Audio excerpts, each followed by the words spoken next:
मैं जब भी ऑफिस जाता उसके बाद रोज़ दोपहर एक डिलीवरी बॉय मेरे घर आता। जब पत्नी से पूछा कि ऑनलाइन शॉपिंग से क्या मंगवा रही हो, तो बोली कि मैं तो ऑनलाइन शॉपिंग करती ही नहीं। मेरी शादी को 4 महीने ही हुए थे। अब मुझे शक हुआ तो एक दोपहर मैं जल्दी घर पहुंच गया और जैसे ही दरवाज़ा खुला, अंदर का नज़ारा देख मेरा तो पारा ही चढ़ गया, क्योंकि अंदर मेरी पत्नी उस डिलीवरी बॉय के साथ। मेरा नाम विकास है। मेरी शादी को अभी 4 महीने ही हुए हैं। मैं नोएडा की एक कंपनी में जॉब करता हूँ और ऑफिस स्टाफ के लोगों के साथ एक फ्लैट में रूम शेयर करके रहता हूँ। लेकिन क्योंकि मेरी शादी हो चुकी थी तो मेरे घर वाले मुझ पर कोई अच्छा किराए का मकान लेने के लिए दबाव बनाने लगे, ताकि मैं अपनी पत्नी को भी अपने साथ रख सकूं। लेकिन मुझे ऑफिस के काम के बाद इतना वक्त ही नहीं मिल पा रहा था कि मैं कोई अच्छा घर किराए के लिए देख सकूं। एक दिन जब मेरे दोस्त ने मुझे परेशान देखा तो उसने कारण पूछा, तो मैंने उसे सब कुछ बता दिया।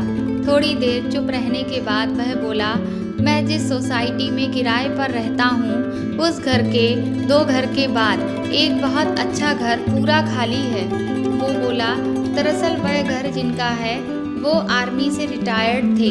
उनकी पत्नी का देहांत तो कई साल पहले ही हो गया और वो भी पिछले साल चल बसे। उनका एक ही बेटा है जो विदेश में है। वो लोग 4-5 साल में कुछ महीनों के लिए ही आते हैं। मेरे मकान मालिक से उनकी अच्छी पहचान है, इसलिए वो उन्हें ही अपने घर की चाबियां देकर गए थे और बोल गए थे कि अगर आपको कोई अच्छा किराएदार मिल जाए तो हमारा घर किराए के लिए दे दीजिएगा। उसकी बात सुनकर मैंने तुरंत हामी भर दी और तुरंत उसके मकान मालिक से बात करने को कहा। अगले दिन जब मेरा दोस्त आया तो बोला कि मेरे मकान मालिक तैयार हैं, आज शाम तुम चलकर घर देख लो और उनसे मिलकर किराए वगैरह की बात कर लो। मैं शाम को उसकी सोसाइटी पहुंच गया। घर बहुत अच्छा था। नीचे का पोर्शन मकान मालिक ने अपने रुकने के लिए रखा था और हमें ऊपर रहना था। मैं बहुत खुश था क्योंकि मुझे बालकनी वगैरह पसंद थी। मैंने तुरंत हाँ बोल दिया। किराया भी मेरे बजट में था। उन्होंने अगले हफ्ते ही शिफ्ट करने को बोल दिया। मैंने शाम को ही फ़ोन करके ये खुशखबरी घर पर सुनाई और अपने छोटे भाई को कहा कि वो स्वाति को लेकर नोएडा आ जाए। जल्दी ही सब कुछ सेट हो गया और मैं अपनी पत्नी के साथ रहने लगा। मेरी पत्नी स्वाति बहुत सुंदर है। आमतौर पर जैसा लड़कियों का स्वभाव होता है, स्वाति बिल्कुल उसके विपरीत है। मेरी पत्नी बहुत कम बोलती है। उसका स्वभाव ही कुछ ऐसा है, थोड़ी अलग स्वभाव की है वो। अभी शादी को सिर्फ 4 महीने ही हुए हैं, तो मैं कोशिश कर रहा हूँ उसे समझने की। मैंने कई बार चाहा कि उससे बहुत बातें करूँ, लेकिन फिर मैं उसे देखकर चुप हो जाता। फिर मैंने सोचा कि वो जैसी है उसे वैसे ही रहने देता हूँ, बदलने की कोशिश नहीं करता हूँ। बस फिर धीरे धीरे उसकी यही बात मुझे अच्छी लगने लगी। कभी कभी जब मैं ऑफिस से समय पर नहीं आ पाता, तब भी बस वो सिर्फ यही पूछती है, आज लेट हो गए। मेरे ऑफिस के काम और बाकी बातों के बारे में वो कभी भी मुझसे कुछ नहीं पूछती थी। पूछने पर वो कहती थी कि मैं ऐसी ही हूँ, मुझसे ज़्यादा बातें होती नहीं हैं। मेरी पत्नी के साथ मैं बहुत खुश था। हमारी ज़िंदगी अच्छे से चल रही थी, लेकिन फिर कुछ ऐसा हुआ कि जिसने मेरी ज़िंदगी में हलचल मचा दी। आस पड़ोस में रहने वाले लोगों को उनके घर से ज़्यादा पड़ोसी के घर में क्या हो रहा है इसकी चिंता ज़्यादा रहती है। क्योंकि मेरी पत्नी इतना ज़्यादा बात नहीं करती, इस कारण वो पड़ोस के लोगों से ज़्यादा दोस्ती या मेल मिलाप नहीं बना पाती है। मेरे दोस्त ने अब दूसरी कंपनी ज्वाइन कर ली। वो भी वहाँ अपनी पत्नी के साथ रहता है। एक दिन सुबह जब मैं ऑफिस में जा रहा था, तब उसने मुझे रोक कर कहा, और विकास क्या हाल है? थोड़ी बहुत बात करने के बाद वो बोला कि आजकल तेरे घर बहुत सामान आ रहा है, रोज़ एक डिलीवरी बॉय आता है। उस समय मैंने उसकी बात पर ज़्यादा ध्यान नहीं दिया। मैंने कहा कि कुछ मंगवाया होगा स्वाति ने, बाहर जाना उसे पसंद नहीं था, तो शायद वो घर पर ही घर की चीज़ें मंगवाती होगी। मैं ऑफिस चला गया और उस बात को जैसे मैं भूल ही गया। घर वापस आकर मैं स्वाति से इसके बारे में बात करना भी भूल गया।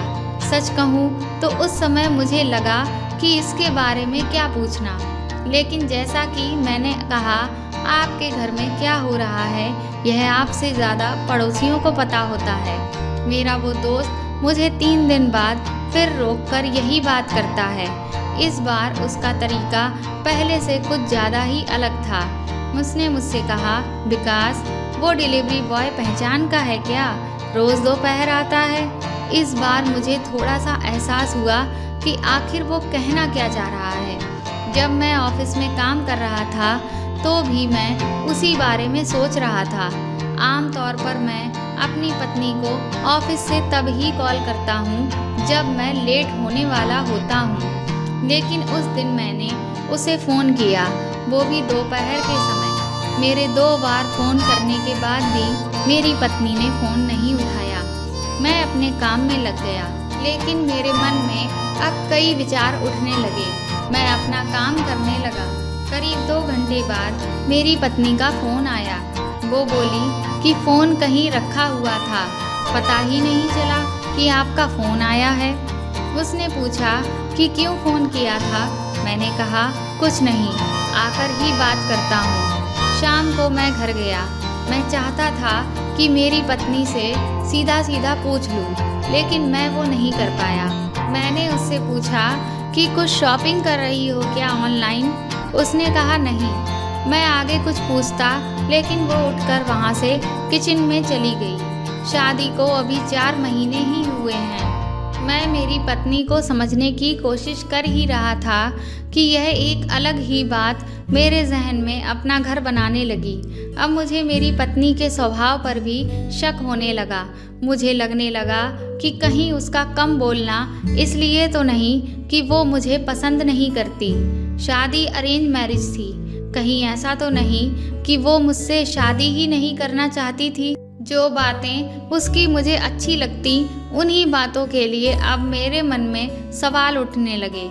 यह सवाल मेरे ही नहीं बल्कि आस पड़ोस के लोगों के मन में भी होंगे। मेरा अब ऑफिस के काम में मन नहीं लग रहा था।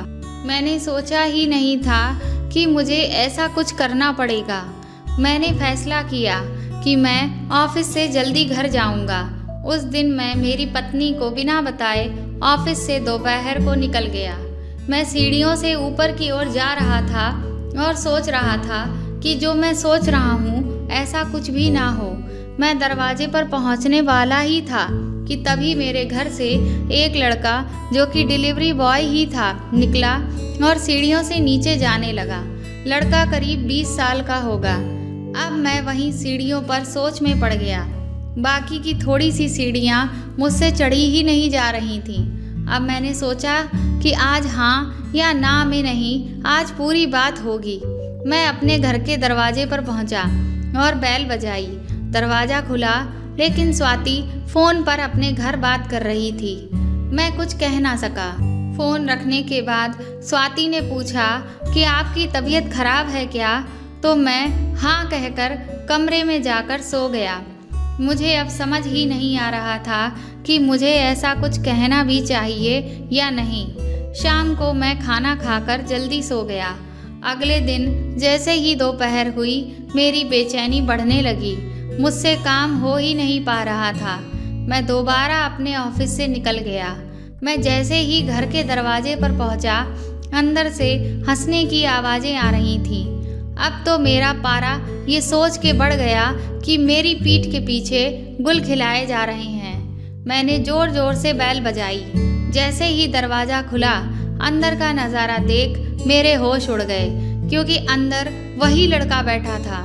मुझे देखते ही मेरी पत्नी बोली, आज फिर आपकी तबीयत खराब हो गई, आप डॉक्टर को क्यों नहीं दिखाते।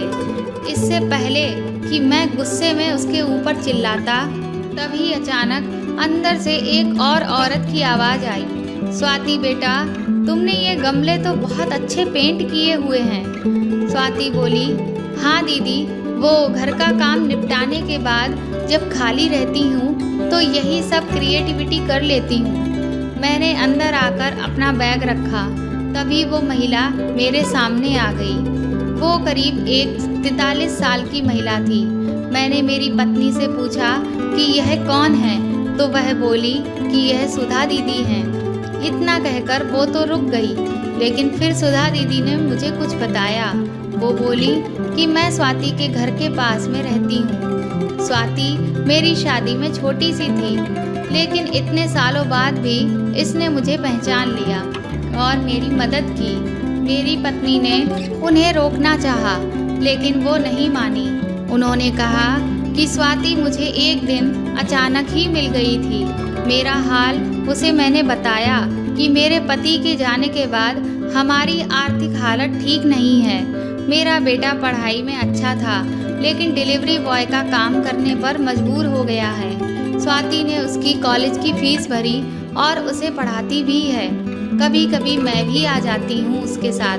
सोचा था कि मैं आपसे मिल लूँ, लेकिन मेरा एक छोटा सा टिफ़िन सेंटर भी है, इसीलिए घर जाकर खाना बनाना पड़ता है। आपसे मिलना नहीं हो पाया कभी। मैंने उन्हें कहा कि इसने कभी बताया नहीं ऐसा कुछ। वो बोली यह ऐसी ही है, इसके मुंह से कुछ निकलवाना बहुत बड़ा काम है। ज़्यादा बोलती नहीं है, लेकिन इसके दिल में बहुत कुछ रहता है। इसका जैसा स्वभाव है, उसके कारण जो पहली बार मिले वो इसे घमंडी समझ लेता है, लेकिन जो इसको अच्छे से जान जाता है वो ही बता सकता है कि इसका दिल कितना साफ है।